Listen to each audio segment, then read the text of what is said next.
My friend Jared Kushner called me saying, "This is terrible," and I could hear Trump's voice in the background shouting. And I said, "Well, the numbers are the numbers." Is it fair to say you seriously doubted any claims of massive election fraud? Oh, yes. And you seriously doubted it from the very beginning? Yes. I mean, we thought everything was on the up and up. I think that was shown when we announced Arizona. Some of the states, so I'll refrain from that for now. But what is this happening here? Why is Arizona blue? Did we just call it? Did we make a call in Arizona? Okay, time out. This is a big development. Yeah. The Fox News decision desk is calling Arizona for Joe Biden. The Arizona call immediately infuriated the Fox News viewers. Arizona is going the other way. I know you're one of the only places in the world that called it for him. Many of the other networks and anti-Trump papers haven't called. Who felt betrayed by Fox News' eagerness to make this call without any mention of the fraud that Donald Trump had been grooming them to expect. It's a rigged election. It's the only way we're going to lose. Murdoch and his inner circle knew the election results were legitimate, so from November 4th to the 7th, they made efforts to pivot away from promotion of Trump's election conspiracy theories. Murdoch emailed Suzanne Scott, "Everything seems to be moving to Biden, and if Trump becomes a sore loser, we should watch Sean, especially, and others don't sound the same. Not there yet, but a danger." Scott responded, "Agree on all." Scott forwarded this email to Meade Cooper, who was the SVP in charge of primetime programming. Cooper replied back to show she understood the message. "I would interpret that to mean that if former President Trump clearly lost and isn't accepting the results of the election, that we should make sure Sean does not go down the same path." That same day, Cooper canceled Judge Jeanine Pirro's show, explaining it's very doubtful she'll behave responsibly, and her guests are going to say the election is being stolen. If she pushes back at all, it will just be a token. Rupert allowed his other media properties to be even more direct in criticizing Trump's outlandish claims, and even called Mitch McConnell on the night of the results and urged him to ask other senior Republicans to refuse to endorse Mr. Trump's conspiracy theories and baseless claims of fraud. While Fox executives spent a few days hoping they could play the election coverage straight, the hosts knew right away that they had lost some of their audience after the Arizona call and would continue to lose audience if they did not push the obscene lie of a stolen election.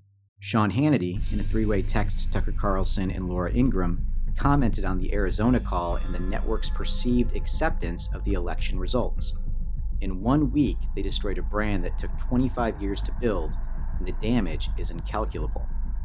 Tucker Carlson then emailed Suzanne Scott, commenting on the low ratings and viewer anger.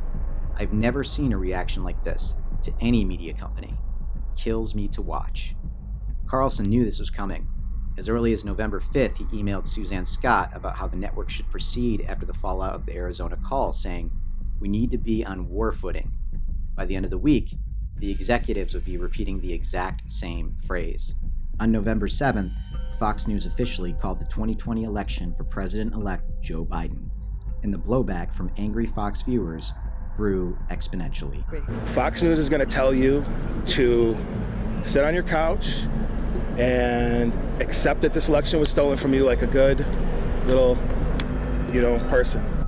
The Fox News decision desk can now project that former Vice President Joe Biden will win Pennsylvania and Nevada, putting him over the 270 electoral votes he needs to become the 46th President of the United States. Donald Trump, the 45th President of the United States, will be denied a second term. That has not happened since 1992 and President George H.W. Bush.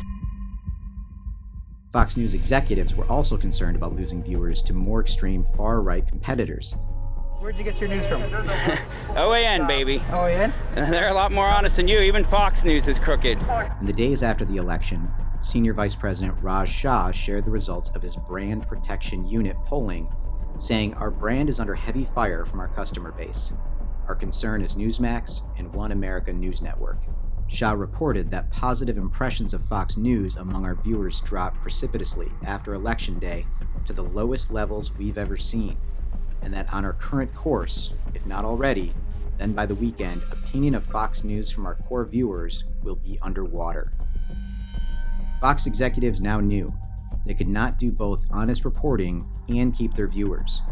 On November 9th, Suzanne Scott texted Fox Corporation CEO Lachlan Murdoch saying, "The Arizona call was damaging, but we will highlight our stars and plant our flags, letting viewers know we hear them and respect them. Today is day one, and it's a process." It was this day that Fox executives made an explicit decision to push narratives to entice their audience back. And with that, a dangerous, prolonged propaganda campaign to delegitimize the newly elected U.S. president began. Sydney, we talked about the Dominion software. We don't know how many votes were stolen on Tuesday night. I know that there were voting irregularities. Tell me about that. That's to put it mildly. 3 tranches of ballots uncounted that were found in Georgia. That is where the fraud took place. I have the evidence. I dare people to put it on. Are given to us by an unidentified whistleblower pertains to Dominion, where they were flipping votes in the computer system. We don't know anything about the software that many say was rigged. Or adding votes that did not exist. I've been all in trying to find the machine fraud, and we found it. We have all the evidence. Dominion is a company that's owned by another company called Smartmatic. Either Semantic or Smartmatic or the two. It was formed really by 3 Venezuelans. The money creating it came out of Venezuela and Cuba.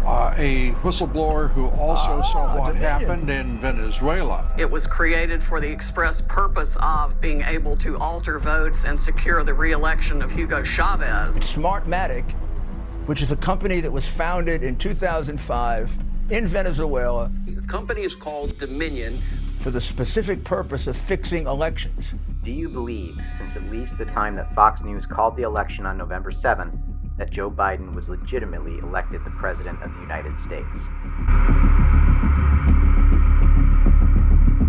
Egregious misconduct by poll workers pushing back observers, and even allegations of fraud. Machines caused thousands of votes in one Michigan county to be switched from Donald Trump to Joe Biden. Take a look. On this evening's broadcast, we'll be taking up President Trump's fight for a free and fair election. Ballots were counted for Democrats that were meant for Republicans, causing a 6,000 vote swing. As of tonight, tens of millions of Americans suspect this election was stolen from them. Do you believe, as of November 6th, that going on television to say the election is being stolen would be a conspiracy theory? Now, nobody liked Dominion voting systems. Nobody. The number of affidavits is voluminous now. Why we would use a system that everybody agreed sucked or had problems is beyond me. The eyewitnesses are considerable. The evidence is so overwhelming, it's almost as though they were so blatant about it, they expected us to catch it. And that there were people watching an internet connection in real time. I dare Dominion to sue me because then it would get out faster.